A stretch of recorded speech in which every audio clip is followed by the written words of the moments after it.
কলকাতার হুগলি নদীর উপর নির্মিত ঐতিহ্যবাহী হাওড়া ব্রিজের উপর দিয়ে আমরা যাচ্ছি কলকাতা শহর থেকে হাওড়া শহরে। হাওড়া ব্রিজ বা হাওড়া সেতুর সরকারি নাম হচ্ছে রবীন্দ্র সেতু। এটি কলকাতা এবং হাওড়া শহরের মধ্যে সংযোগ রক্ষাকারী সেতুর মধ্যে অন্যতম।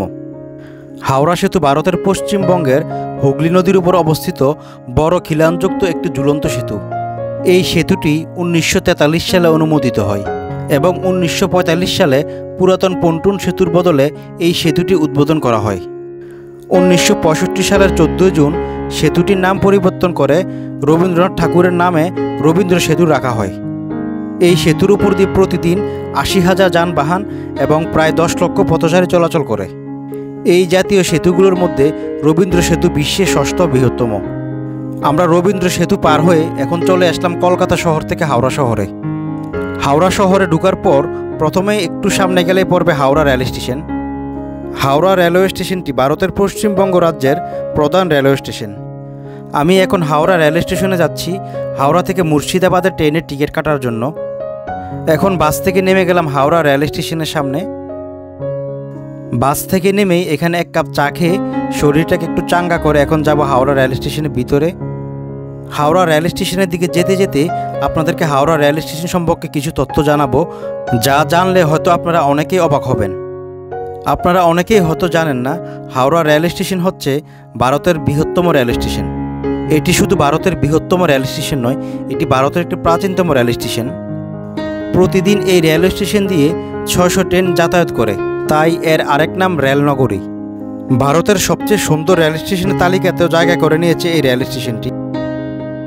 এই রেল স্টেশনের ভিতরে রয়েছে 23টি প্ল্যাটফর্ম এবং 26টি rail line.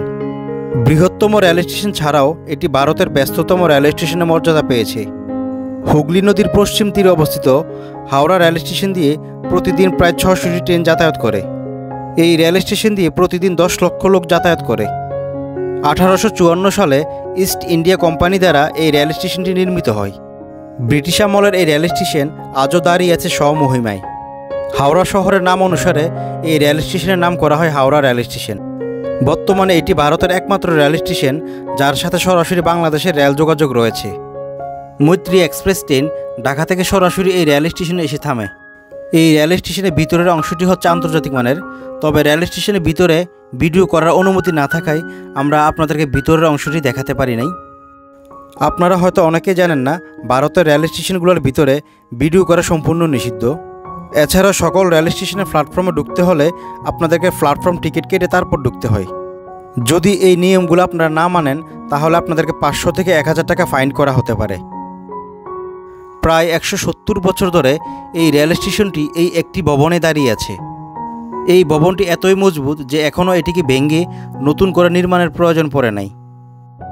Howrah rail station থেকে আপনারা ভারতের প্রায় বড় বড় সকল শহরে যাওয়ার জন্য ট্রেন পেয়ে যাবেন।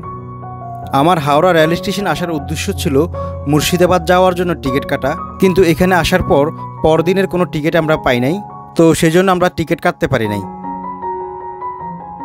হাওড়া রেল স্টেশনের ভিতরের অংশগুলো এত বড় ছিল যে এখানে ভিতরে ঢোকার পর আমরা বের হওয়ার জন্য কোনো রাস্তা খুঁজে পাচ্ছিলাম না। পরবর্তীতে আমরা অনেকের সাহায্য নিয়ে তারপর আমরা রাস্তা খুঁজে পাই, এরপর আমরা ওইখান থেকে বের হয়ে আসি।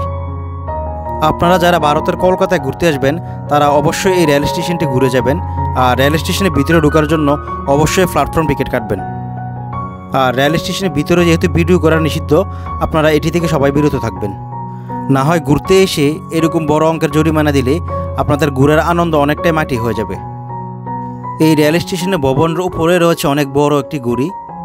কারো ট্রেন যেন মিস না হয় সেজন্য এই গড়িটি অনেক কাজের। তো ভিউয়ার্স, আজকের ভিডিও এ পর্যন্তই। ভিডিওটি কেমন লাগলো আপনারা কমেন্টের মাধ্যমে জানাবেন, আর ভিডিও সংক্রান্ত যে কোনো তথ্য জানতে চাইলে আপনারা অবশ্যই কমেন্ট করবেন। সবাই ভালো থাকবেন, দেখা হবে পরবর্তীতে নতুন কোনো ভিডিওতে। আল্লাহ হাফেজ।